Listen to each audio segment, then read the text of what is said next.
एक शिक्षिका थी शिवानी बरवा जो स्कूल के लिए अपने जा रही थी फारबिसगंज से कन्हेली के लिए, तो उनको खाबदा के पास गोली मार के गया था। अपराधकर्मियों द्वारा हत्या कर दी गई थी। इस केस में उनकी बहन के द्वारा लिखित आवेदन देकर एक जो शिक्षक थे उसी विद्यालय के शिक्षक उनको नामजद करते हुए उनको संदेह व्यक्त किया गया था कि इनके द्वारा ही पूर्व से प्रस्थान किया जा रहा था, उसी में इनके द्वारा हत्या कर दिया गया है।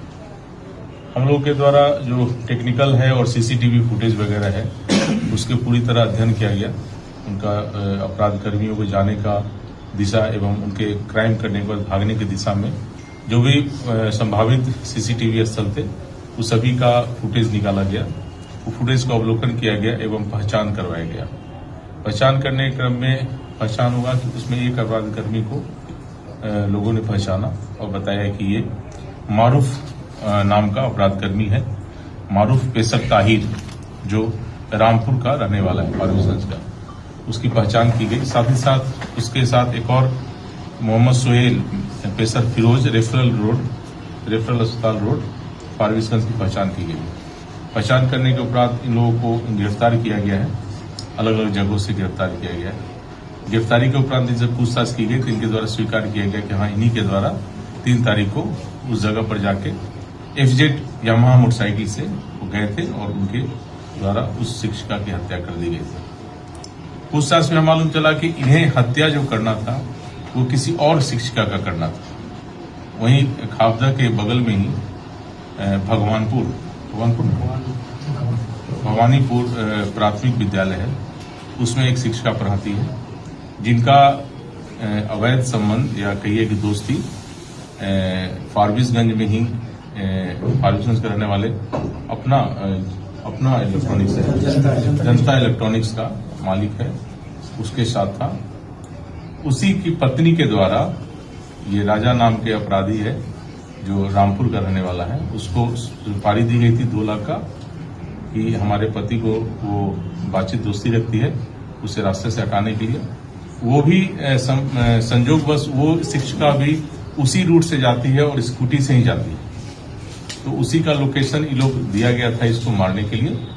और उसी मारने के कारण उसी का पीछा करते हुए ये लोग पहले से क्रिमिनल जो दोनों था ताहिर और सोहेल और सोहेल और मारूफ दोनों पहले से वहां इंतजार कर रहा था। चूंकि जहां वो पॉइंट देखे होंगे वहां से दोनों स्कूल जाने का रास्ता है, तो वहीं पर पहले से इंतजार कर रहा था। जैसे स्कूटी आते हुए दिखा इसको लगा कि ये वही शिक्षिका है जिसको उसको मर्डर करना है, और उसने रोक के और उस पर गोली चला दिया और वो घटनास्थल पर मौत हो गई। इसमें दोनों शूटर जो हमारे थे उनको गिरफ्तारी की गई है। उनके स्वीकारोक्ति बयान के आधार पर घटना में जो प्रयोग किया गया था देसी कट्टा, उसकी बरामदगी की गई है। साथ ही साथ घटना में जितने भी मोबाइल यूज किए गए थे वो सारा बरामद किया गया है। घटना में जो मोटरसाइकिल यूज किया गया था एफजेड यामाहा, वह भी रामपुर से बरामद कर लिया गया है। और वो जो एफजेड था वो भी किसी अन्य व्यक्ति का था जो वहीं एक निजी अस्पताल में काम करता है, उसका मोटरसाइकिल था जिससे मांग के लिए गया था ये क्राइम करने के लिए। तो ये सारा चीज की गिरफ्तारी हो गई है। लगभग ये केस जो है पूरी तरह खुल चुका है। इसमें कुछ लोग अपराध कर्मी अभी बचे हुए हैं जिनकी गिरफ्तारी किया जाना शेष है। जो लाइनर का काम किए हैं और जो सेटिंग का काम किए थे उनकी गिरफ्तारी किया जाना शेष है। बाकी जो मारने का जो प्लानिंग में हिस्सा थी जो लेडीज, वो भी गिरफ्तार की गई है। हुस्न आरा पति मोहम्मद साकिर, उसकी भी गिरफ्तारी की गई है और इन तीनों को जेल भेजा जा रहा है।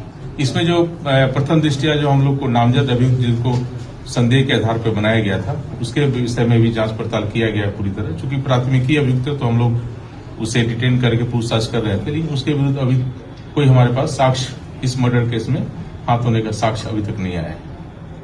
और ये जो मर्डर किया गया था, आप लोग जैसे पता चली गया कि ये मर्डर पूरी तरह किसी और का मर्डर करना था, किसी और शिक्षिका का, और वो गलतफहमी में किसी को समझ के इसका मर्डर कर दिया गया।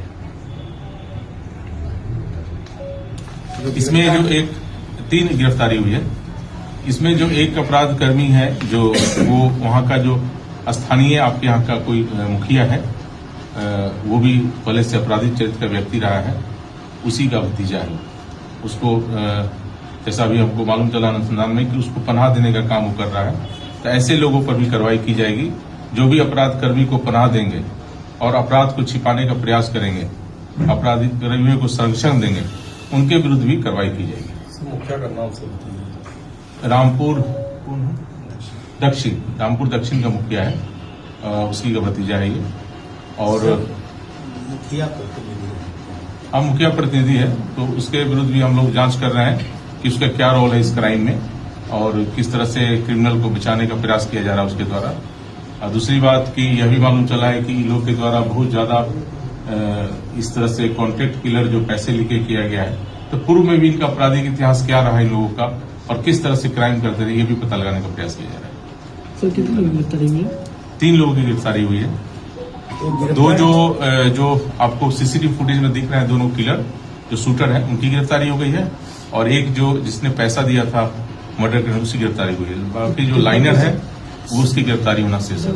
गिरफ्तार टीचर नहीं, गिरफ्तार टीचर अभी हम लोग के पास ही था, लेकिन वो रिलीज ही है क्योंकि उसके विरुद्ध कोई एविडेंस नहीं आया। हम लोग पूछताछ के लिए चूंकि नेम्ड एक्यूज हुआ था तो हम लोग उसको पूछताछ कर रहे थे, लेकिन उसके विरुद्ध अभी हमारे पास कोई साक्ष्य नहीं, इस घटना में शामिल होने का साक्ष्य नहीं। शिक्षिका की बहन भी कोई आरोप लगाई थी ना कि जो मेरे या कोई उसी के बारे में बोल रहे थे। नहीं सर, उस शिक्षिका की जो मृतका थी उसकी बहन जो मिसलीड की पुलिस को नहीं मिसलीड नहीं बनाया, नहीं उसको मिसलीड नहीं बोला जाता है।